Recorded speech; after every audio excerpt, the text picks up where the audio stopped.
The story of humanity is not one of biology alone. Our ascent from primitive primate to masters of a planet was charted by more than just evolution. It was a journey shaped by fire, by language, and by the relentless, often brutal process of trial and error. In every sphere of existence, we stumbled, we innovated, and we forged the very concepts that now define our world.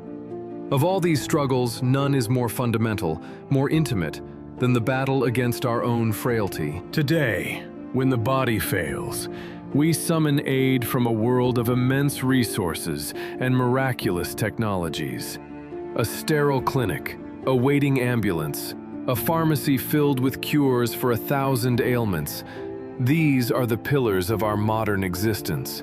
We can diagnose the most intricate problems, conduct surgery with microscopic precision, and vanquish diseases that once felled entire civilizations.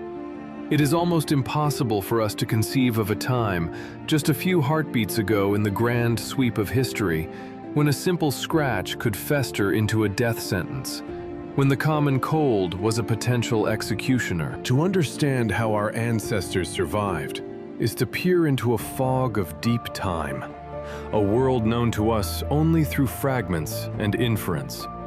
Our clearest window may lie in the remote present, in the deep jungles of the Amazon, the arid heart of the Australian bush, and other isolated pockets of the globe where ancient traditions endure. Here, the practice of healing remains inextricably woven with the spiritual. To the first Europeans who witnessed these customs, it was a world of bewildering superstition. They saw a reality teeming with countless spirits, where every rock, river, and tree possessed an unseen agency. Illness was not a malfunction of the body, but a malevolent force sent by these entities, a spiritual affliction demanding a spiritual cure.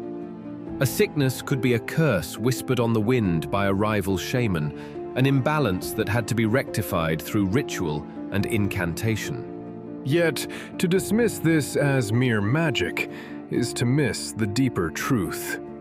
Those who lived in absolute union with nature possessed a knowledge born from millennia of observation. They learned the secrets of the forest, discerning which leaf could soothe a fever and which root held a lethal poison. They knew how to derive potent remedies from the animals they hunted.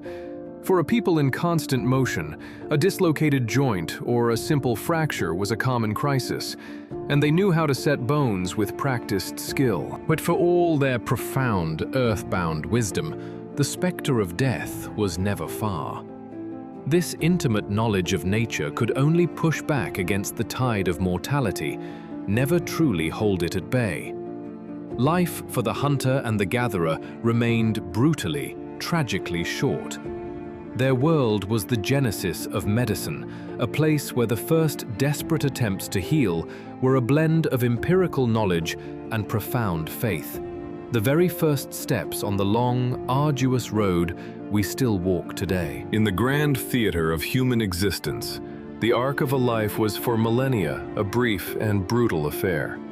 Yet, with the first seeds sown in the earth, a profound transformation began. As humanity embraced a settled existence, the very rhythm of life changed. The horizon of a single lifetime began to stretch, pushing back against the encroaching dark. But this newfound longevity came at a steep price. With settlement came new plagues, new afflictions, a host of maladies born from close quarters, and a changing diet. Nowhere is this ancient paradox more vividly preserved than in the frozen flesh of one man. He is a messenger from the dawn of the Bronze Age, a time capsule of human biology and medical knowledge.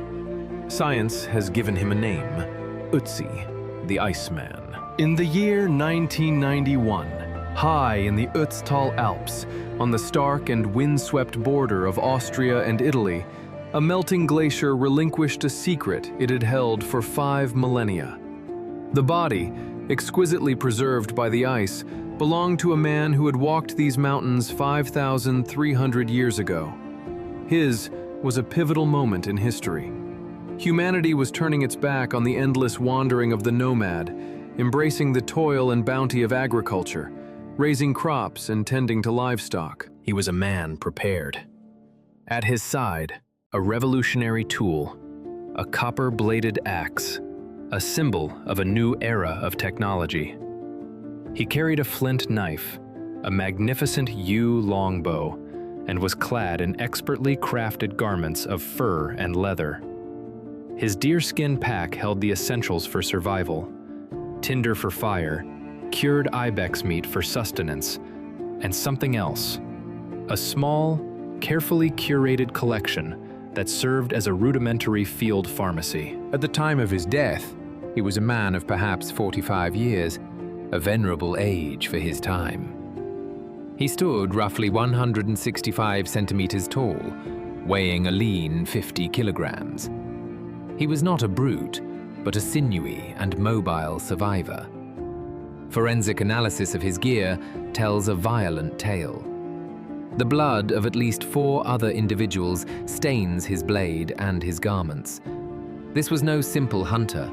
This was, yet for all his strength, his body was a living chronicle of the ailments of his era. Intestinal parasites plagued his gut. Old, poorly healed fractures spoke of a life of violence and hardship. His very genes predisposed him to hardening of the arteries and the loss of his hair. His toes bore the permanent, painful mark of frostbite. A modern physician, examining this ancient patient, would have diagnosed him with severe gum disease, gallstones, and even Lyme disease, a bacterial infection passed by the bite of a tick. And against this tide of affliction, he fought back. His personal medical kit contained birch polypore, a tree fungus known for its antibiotic and anti-inflammatory properties. But the most profound evidence of his medical journey was not in his pouch, but etched upon his very skin. Across his body, 61 individual tattoos were found. These were not images of gods or beasts, not declarations of tribal identity. They were simple, stark arrangements of lines and crosses, marked into his flesh with fine charcoal dust.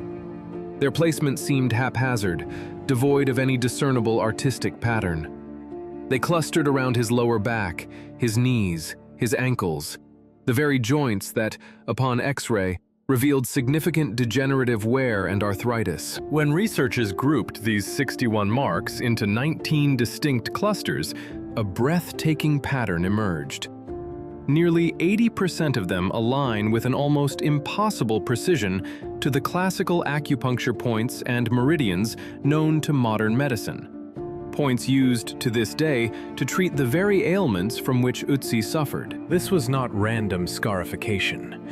This was targeted therapy. The Iceman, a European warrior from the Bronze Age, was receiving a sophistry. He lived and died 2,000 years before the first known texts on acupuncture would ever emerge from ancient China. His silent, frozen body rewrites the timeline of medical insight, proving that a deep, practical understanding of the human body is a far more ancient pursuit than we ever believed. It forces us to wonder what other knowledge has been lost to the ice and the dust, what forgotten wisdom lies buried just beneath our feet. It suggests that the story of medicine, a story we thought we knew, may have entire chapters that are yet to be unearthed, whispered to us from the silent lips of the long dead. The echoes of ancient wisdom still resonate within the sterile halls of modern medicine, a testament to a quest for healing that began millennia ago.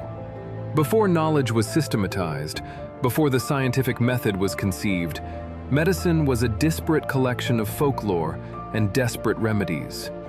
But in the sun-drenched lands of ancient Greece, a profound transformation began. The foundation of European medicine was not laid in a laboratory, but in the sacred precincts of a temple. Here, within the sanctuaries dedicated to Asclepius, the god of healing, priests developed a revolutionary process. They began to observe, to question, to record. They created the very procedure of diagnosis, moving from pure faith to methodical inquiry. What began as a purely mystical practice, a pilgrimage for the afflicted, evolved. These temples of Asclepius became Europe's first centralized medical institutions, places where knowledge was gathered and refined. Archaeological discoveries confirm this leap forward. The gleam of bronze and iron surgical instruments, unearthed from the dust of ages, reveals a craft of surprising sophistication. The dissemination of ship, a direct transference of skill and insight from master to student. Society's structure was mirrored in its access to care. The wealthy retained private physicians, their health a guarded commodity. For the poor, hope often arrived on foot, in the form of the periodutai, wandering physicians who traveled from village to village, their skills a vital but transient resource. In times of crisis, however, a different model emerged. When pestilence swept through a city, public doctors were summoned, their expertise enlisted as a civic defense against the ravages of epidemic disease. As the Hellenic world gave way to a new Mediterranean superpower, the flame of medical knowledge was not extinguished, but carried forward. The Roman Empire, in its relentless expansion, became the greatest state of its time through a singular, pragmatic genius. It did not destroy, but assimilated. The Romans absorbed the finest achievements of the cultures they conquered, and nowhere was this more evident than in their adoption of Greek science and philosophy. This fusion of Greek intellect and Roman application produced one of history's most influential medical figures, Galen of Pergamon. In the brutal theater of the Roman arena, where life and death were decided by the sword, Galen found his unparalleled classroom. Tasked with treating the grievous wounds of gladiators, he gained immense practical knowledge of the human body. He saw firsthand the interplay of muscle, bone, and nerve. But Galen was more than a physician. He was a meticulous scholar. He documented every observation, every procedure, every outcome in his extensive journals. For more than 1,000 years, his writings would form the bedrock of medical education across the known world. Yet, his work was not without its profound limitations. Not all of Galen's operations were successful, and his understanding of anatomy was fundamentally flawed. Forced by religious prohibitions against the dissection of human cadavers, Galen could only infer the secrets of our inner workings from the anatomy of animals. This critical barrier, the sanctity of the human form, would shackle scientific progress for centuries to come. Long before Galen's time, however, the intellectual seeds of this medical revolution were sown in competing schools of thought. The earliest of these, the Croton school, emerged in the 6th century before the Common Era. Its most prominent voice, Alcmaeon, proposed a revolutionary idea, that the body was a commonwealth governed by the interplay of opposites. Health, he argued, was a state of harmony, while disease was a disharmony, a disruption of this delicate balance. From this came a core therapeutic principle that would endure for ages: contraria contrarius curantur, to treat opposites with opposites. Then, at the dawn of the 5th century before the Common Era, the Cnidian school posited its own powerful theory, laying the groundwork for what would become known as humoral pathology. They sought to classify diseases based on the body's essential fluids. Each school, with its competing philosophies, pushed the boundaries of understanding. They were the first to systematically propose that illness was not a divine punishment, but a natural phenomenon, a puzzle that could, with reason and observation, eventually be solved. It was the beginning of a long, arduous journey out of the darkness of superstition and into the light of empirical science. A journey that continues to this day. In the ancient mind, the human body was a microcosm of the universe, governed by the same principles of balance and harmony. Sickness was not an invader, but a profound internal discord, a disruption in the delicate composition and proportion of the body's essential fluids. This was the doctrine of the humors, a theory that, while now consigned to the annals of history, provided the foundational questions that would echo through the ages, compelling future generations of physicians to seek ever deeper truths. From the sun-drenched island of Kos, a revolutionary idea emerged. Here, Within the famed Koan school of medicine, its most celebrated practitioner, Hippocrates, championed a radical new doctrine: meticulous bedside observation. The physician's role was not merely to prescribe, but to watch, to listen, and to learn from the patient. Disease, they argued, was inextricably linked to the patient's environment, their diet, their daily habits. For the first time, a person's lifestyle, their physical build, and even their temperament were considered critical pieces of the diagnostic puzzle. The pursuit of knowledge soon migrated to the thriving intellectual heart of the Hellenistic world, Alexandria. In the 3rd century before our era, 2 physicians, Herophilus and Erasistratus, founded rival schools, yet shared a common, audacious goal. They ventured into the one realm previously held sacred and unknowable, the interior of the human body. Through daring, unprecedented dissections, they were the first to experimentally demonstrate that the intricate, folded mass of the brain was the very throne of consciousness, the organ of thought. Their scrolls detailed the brain's elegant architecture, its winding convolutions, its protective membranes, and its fluid-filled ventricles. They went further still, painstakingly tracing the body's network of nerves and making the crucial distinction between those that carried sensation and those that commanded movement. Meanwhile, across the vast landscapes of Asia and the Near East, entirely different philosophies of healing were taking root, each meticulously systematized and recorded for posterity. From the Fertile Crescent of Mesopotamia to the empires of Egypt, China, and India, a trove of medical wisdom was being compiled. In India, this knowledge coalesced into Ayurveda, the science of longevity. It was more than a system of treatment, it was a comprehensive guide to life itself, a complex tapestry of meditative practices, prescribed diets, and physical exercises designed to maintain the body's equilibrium and extend the human lifespan. Further east, Chinese texts catalogued a staggering pharmacopoeia, describing more than 2,000 medicinal remedies derived from the plant kingdom. Physicians skillfully harnessed the power of ginseng, schizandra, camphor, and rhubarb. They also mapped the body's hidden channels of energy, developing the precise and transformative technique of acupuncture, a practice so effective it has endured for millennia. Even religious scripture offered guidance. In the sacred Zoroastrian text, the Avesta, born in ancient Iran and carried across Central Asia, are clear injunctions for public health. It prescribes rules of hygiene, mandates special care for pregnant women, and forbids the consumption of alcohol, all in the service of preventing disease before it could ever take hold. An examination of these ancient sources, from Egyptian papyri and the legal codes of the Babylonian king Hammurabi, to the Indian Vedas and Chinese treatises, reveals a profound and deeply rooted understanding of the human condition. Physicians and scholars possessed a sophisticated knowledge of countless ailments and their cures.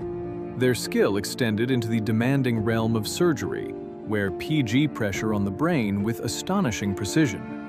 They could deliver infants through cesarean section, and most critically, they possessed the expert knowledge to set and properly mend shattered bones. These ancient masters, in both the East and West, laid the groundwork for all that was to come. The media tireless research, but as they did so, they would be forced to confront a new and terrifying enemy, one that would test the limits of their inherited knowledge and the resilience of the human spirit itself.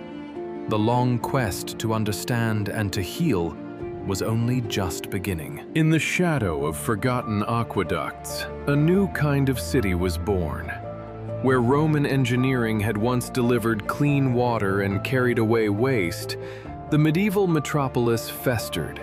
Within its crowded, timber-framed walls, human life was a fragile commodity. The air, thick with the stench of decay and the smoke of countless hearths, carried with it unseen assassins. With hygiene a forgotten luxury and populations packed into suffocating proximity, Europe became a crucible for pestilence. The specter of epidemic disease was a constant, terrifying companion. Yet, from this maelstrom of sickness, a revolutionary idea began to crystallize. It was a dawning, desperate realization that disease was not merely a divine judgment to be endured, but an enemy that could, perhaps, be fought. The first weapons in this new war were simple but profound: isolation and care. The concept of the quarantine emerged, a brutal but effective tool to wall off the sick from the healthy. In the surviving heart of the old Roman world, the Byzantine Empire, the first public hospitals opened their doors, offering organized sanctuary for the afflicted. This model, a fusion of compassion and pragmatism, soon spread westward, taking root in the stone cloisters of monasteries and the dedicated halls of lazarettos, which became islands of rudimentary care in a sea of contagion. The nascent universities began to teach the art of medicine, but progress was agonizingly slow. The path to understanding the human body was shrouded in dogma, policed by the unassailable authority of the Church. All inquiry was filtered through a theological lens, and dissection of the human form was largely forbidden. Knowledge was not to be discovered, but inherited. Yet, in a paradox of history, the very institution that constrained new research was also the careful custodian of the old. Monks painstakingly copied and preserved the great medical works of antiquity, ensuring the these of his world. While Europe grappled with its inherited knowledge, a golden age of medicine was flourishing across the Islamic world. In the bustling libraries and hospitals of Baghdad, Cairo, and Cordoba, scholars were not merely preserving the past, they were forging the future. The Trina pulsed with revolutionary insights, blending ancient wisdom with meticulous new observations on surgery, pharmacology, and clinical practice. The true rupture with the past would arrive with the Renaissance. A wave of intellectual fervor swept across Europe, challenging the scholastic approach that had dominated for centuries. Scholars and physicians began to view the human body not as a mysterious vessel of humors, but as an intricate, knowable mechanism. A fiery Swiss alchemist and physician who called himself Paracelsus became a leading voice of this rebellion. He publicly burned the works of Avicenna and Galen, arguing that medicine must be based on observation and experience. He championed the use of chemicals and minerals as remedies, refined the crucial science of dosage, and even developed a prototype vaccine against the plague. In the Low Countries, Jan Baptist van Helmont came tantalizingly close to understanding the chemistry of life, theorizing about a process akin to fermentation in digestion. It was he who first coined the term gas, and through careful experimentation, he identified 4 of these invisible substances: carbon dioxide, carbon monoxide, nitrous oxide, and methane. But the most profound challenge to ancient authority came from Andreas Vesalius. As a professor in Padua, he committed a sacred and heretical act. He performed his own dissections on human cadavers. For over 1,000 years, European medicine had relied on Galen's anatomy, which was based largely on the dissection of apes and pigs. With his scalpel, Vesalius peeled back the layers of tradition and error. His masterwork, De Humani Corporis Fabrica, laid bare the true architecture of the human form, correcting hundreds of Galen's mistakes and establishing the foundation of modern anatomy. The 17th and 18th centuries built upon this foundation. The next great leap required not just a new way of thinking, but a new way of seeing. A Dutch draper named Antony van Leeuwenhoek, grinding lenses in his spare time, created a microscope of unprecedented power. Through its tiny eye, he peered into a drop of pond water and discovered a teeming, previously unimaginable universe of animalcules. An entire world, alive and invisible, was suddenly revealed. The mechanisms of infection and contagion, once the domain of superstition, could now be investigated. Armed with this new tool, the Italian physician Marcello Malpighi solved an ancient anatomical puzzle. He observed the capillaries, the microscopic vessels that connect arteries to veins, completing the map of the circulators, this new knowledge, transforming medicine and surgery from a haphazard craft into a discipline that could be taught and refined. The final pieces of the puzzle began to fall into place in the 19th century. Building on all that had come, Ewenhoek were not mere curiosities, but the very agents of humanity's deadliest diseases. They identified the specific microbes responsible for anthrax, tuberculosis, and cholera, turning invisible phantoms into tangible foes. The war against disease was never merely a battle of remedies and procedures. It was a revolution in human perception, a centuries-long struggle to see what was hidden, to understand what was complex, and to challenge what was sacred. It is a journey from the acceptance of fate to the seizure of control, a testament to the relentless human drive to not only comprehend our world, but to mend our place within it. The advent of vaccination was a watershed moment, a declaration of war against the invisible enemies that had plagued humanity for millennia. Across the 20th century, the widespread immunization of newborns didn't just drastically reduce child mortality, it triggered a profound societal realignment. With the near certainty that their children would survive to adulthood, families no longer needed to be large. This fundamental shift freed women to pursue education and careers, catalyzing a global movement for equal rights and forever changing their place in the world. Today, we command an arsenal of medical technology that our ancestors could only have dreamed of. We possess the ability to develop bespoke vaccines and synthesize complex medicines with astonishing speed. We have even deciphered the blueprint of life itself.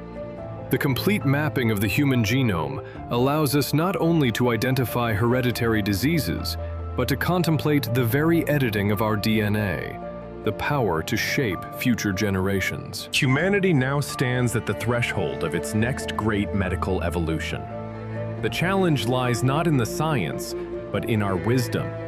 This knowledge must be directed toward the betterment of our species, not its fracture or destruction. The pioneers of the past, those who researched, discovered, and sometimes sacrificed their own lives, did so for this very future. Their legacy is a sacred trust, a call to ensure that our greatest discoveries serve to unite us, not tear us apart.